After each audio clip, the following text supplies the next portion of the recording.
In this video, we're going to take a look at UV mapping. UVs are points on a surface that describe a mappable area. Essentially, they provide a holdout area for images to be placed. Think of them as a clean sheet of paper being wrapped around your polygon object. Our goal with our UVs is to make them human readable. What this means is that we'll be able to look at the UVs and be able to tell what part of the object it is that we're looking at.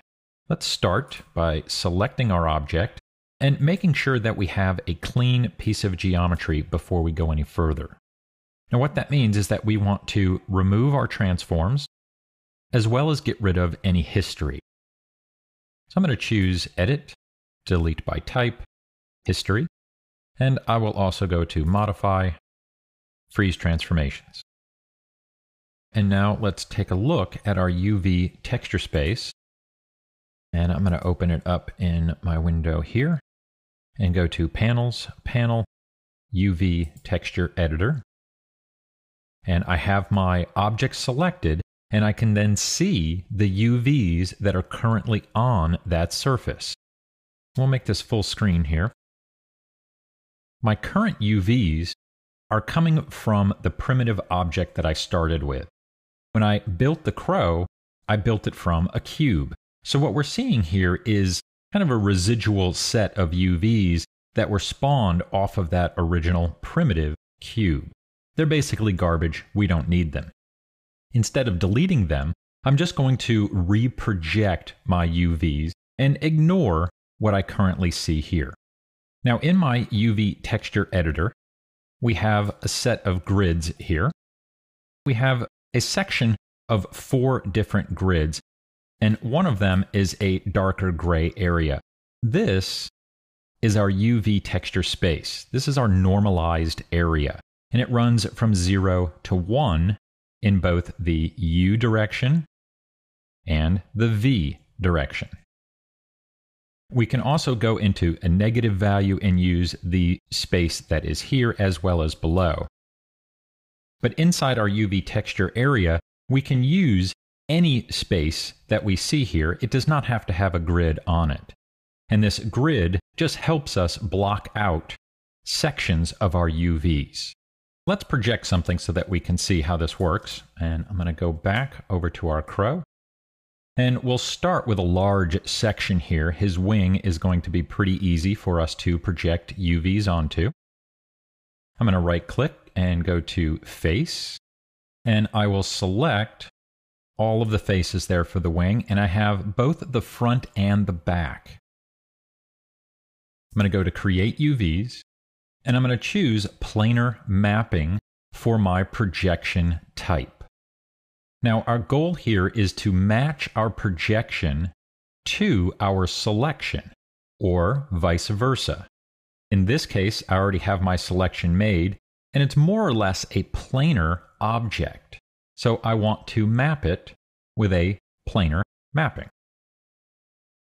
Now, some of the other options that we have there, the other types of projections, they would work in this case as well. I think planar is going to be the easiest for us. And let's just reset this here and take a look at our options. This is the most important one here. We want to project from a specific axis. These here, the X, Y, and Z axes, are going to be a planar projection, but our wing does not match one of those planes. Z would probably be the closest, but we'll get a little bit of distortion there because the wing is at an angle. So instead, I'm going to choose Camera, and this will allow me to define my own projection space. So I can just line up my camera to where I see those polygons in the best planar projection. And I'm also going to check Keep Image Width and Height Ratio. This will also prevent distortion. With my polygons selected, I'll choose Project. And now we get a projection manipulator, and you can see how that manipulator is at an angle. And it's actually a little off. I'd like to redo that, so I'm going to undo, and let's rotate down here a bit more, and we'll be able to see how this lines up.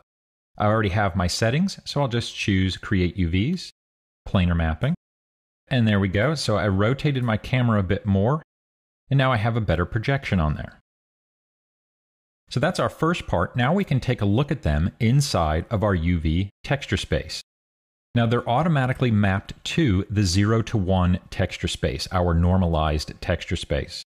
Ultimately, this is where we're going to put our UVs back into. But for right now, we can move them out and work on those UVs anywhere we want within this texture space. I always find it best to move them out. Therefore, when I project something new, it won't be projecting on something old. So I can keep them organized off to the side.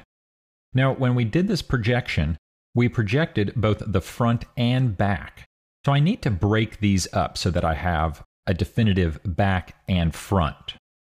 I'm going to go out to my model where it's a little bit easier to make this selection and just go to Edge and double click the dividing line that goes through or separates my wing in half. So I'll just double click that. And that'll give me an edge loop going all the way through the model, giving me a lot of extra edges that are being selected there. And you can see those here. I don't really care. I'm not going to deselect them because I've only projected these UVs. These here, we've already established are junk, so I don't care if they get cut up or mutated or whatever happens to them. I only care about what I see here. And so I will then go up and choose to separate those UVs or cut along that edge. We'll click that icon.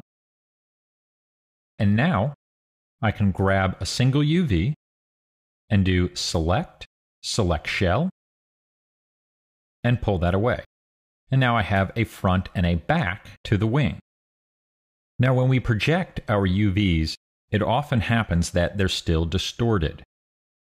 It can be difficult to tell just by looking at the wireframe or the UV set, so we have a couple of extra tools that we can turn on and actually see how those UVs are being mapped. Inside of my UV texture editor, we have this icon right here, which will display a checkered tiled pattern. This pattern will also be applied to my model. And we'll just switch our renderer here. Make sure that we're using Viewport 2.0. That is the default inside of Maya now. Then I can look and see that that checkered pattern looks pretty good. I don't really see any distortion. Even the numbers and letters are coming out fine. This means that I have a good UV layout. I'm going to switch back and let's just turn that off. And we're going to take a look at one more option here to toggle our shaded UV display. Now what this is showing me is the front and the back side of my UVs.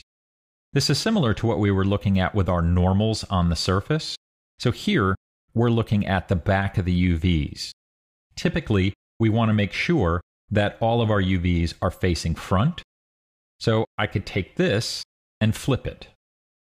I'm going to go to my marking menu and go to Shell and just click on there to select the entire shell. And I can use these buttons here to flip that UV shell. And we're just going to flip it that way for right now. We might flip it back later, but we'll just kind of see how this all works out. And now I get that blue color, which tells me it is facing front.